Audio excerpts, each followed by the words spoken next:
Mr. Jonathan Ortmans from Global Entrepreneurship Network. Thank you for being here. Thanks for having me. Good it to took be us here. like 3 days to get hold of you. It's been a busy event, I know that. Yeah. And I would like to go over a little bit about Gen and a value proposition for Gen, especially now being more and more involved in the region and in Saudi Arabia specifically. Yeah, absolutely. Well, thank you so much for having me. It's great to be here. And of course, I've been a regular visitor to the kingdom. Every time I come here, it gets even more exciting because the speed and the scaling of the ecosystem is faster and faster each time. It's a great time to be doing entrepreneurship. No, I mean at Gen Global, we continue to focus on our vision of reaching all parts of the world and opening that door to entrepreneurship and innovation. I think, as you know a little bit about our story, I mean, we started 15 years ago, with a premise, and that is that the Silicon Valley doesn't have a monopoly on entrepreneurship, and there was a sense outside the United States when we were starting to sort of look at this that everything started with the Valley, and of course we were like, no. And you fast forward to, for example, here in the Middle East, and of course it started with Dubai, and here we are now in Riyadh with the same entrepreneurial revolution occurring here, to this wonderful environment of Saudi modeling of the best-in-class methodologies. Mm-hmm.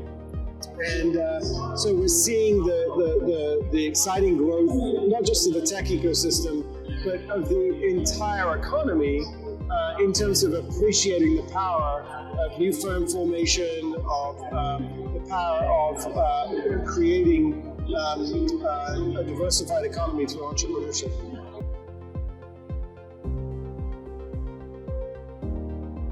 Well, I think that first of all, I've been coming here for 8 years.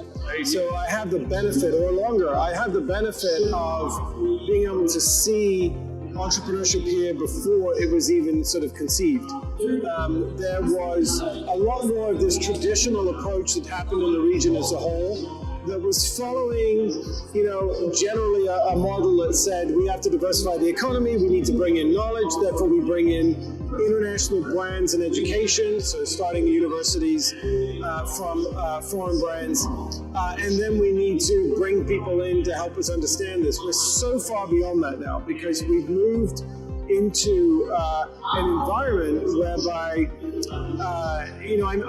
I discovered an awful lot of people here do engineering. You're a tech guy, okay? Yeah. But I mean, it's amazing how many of the people who are actually leading this revolution are engineers. And the reason that's important is that they reverse engineer stuff.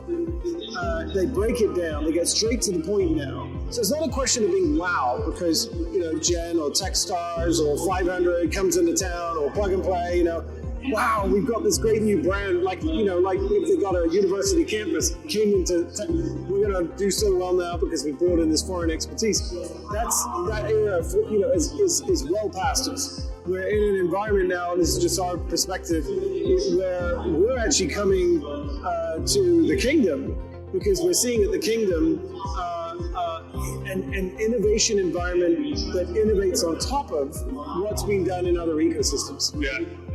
So it's really taking apart what is the best-in-class modeling for interventions to accelerate entrepreneurship and rebuilding them in a Saudi context, rebuilding them for the economy of 2023 to 2030, rebuilding them with a sense of urgency. And I think finally, I would just say that's the most exciting thing for us in our field. I mean, at Gen, we're working in 200 countries. We're doing everything from research and policy, engagement to building startup programs, putting together all sorts of accelerators and incubators, communities, events. And so we get the great privilege of witnessing this happening in different parts of the world. There's no other part of the world that is being done with such a systematized process. There's no other part of the world where it's being done with a sense of urgency. And I've spoken about this before. I mean, when we brought our Congress here, one of the things that I've observed is that there is this rather unique situation that, I mean, we all heard 10 years ago that countries in this part of the world had set these things called visions, the 2030 vision. And it sounded cute. And we thought, well, that's kind of interesting, people aspiring for better in the future. It's entirely different in this country. It's not just a vision. If you can call it a vision, as far as I'm concerned, it's a plan. It's got metrics, it's got KPIs, it's got, but most importantly, every person in this country is rowing in the same direction. True. There are some exceptions, I'm sure. Everybody's going in the same direction. That's never happened in history. Never happened in history. So you've got this exceptional level of performance, and there is a complete tolerance for investing heavily in something. It didn't work. Don't worry about it. Adapt. We'll continue to invest heavily until it succeeds. So that agency, that urgency, that is I don't know. It's golden. It's golden. It's what actually every leader looks to try to achieve.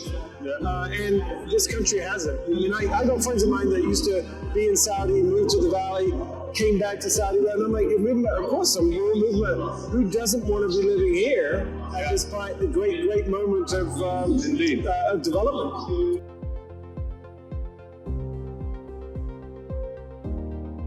We are opening an office, Gen Saudi. We've actually already opened. We're incorporated. We'll be announcing our team soon. But I think it's a really important thing for us to actually physically open an operation here. And we will be working on, first of all, a lot of programming for startups, similar to things like the Entrepreneurship World Cup. We're going to be working on a series of new accelerator models to work together with our colleagues running existing accelerators. But I think most importantly, we're going to use the word, we're going to be serving as a bridge as much as possible to the rest of the global ecosystem. Because I think what the Kingdom of Saudi Arabia is going to need is it's going to need an intense input of non-Saudi entrepreneurs coming in here and participating in the ecosystem. I have to tell you, we do something called the Global Startup Ecosystem Report, which frankly, Saudi Arabia is not yet a part of. I hope they do become part of it soon. And one of the things we learn, the fastest growing city innovation ecosystems are the ones that have the most amount of connectivity to each other. Every year we learn that from data.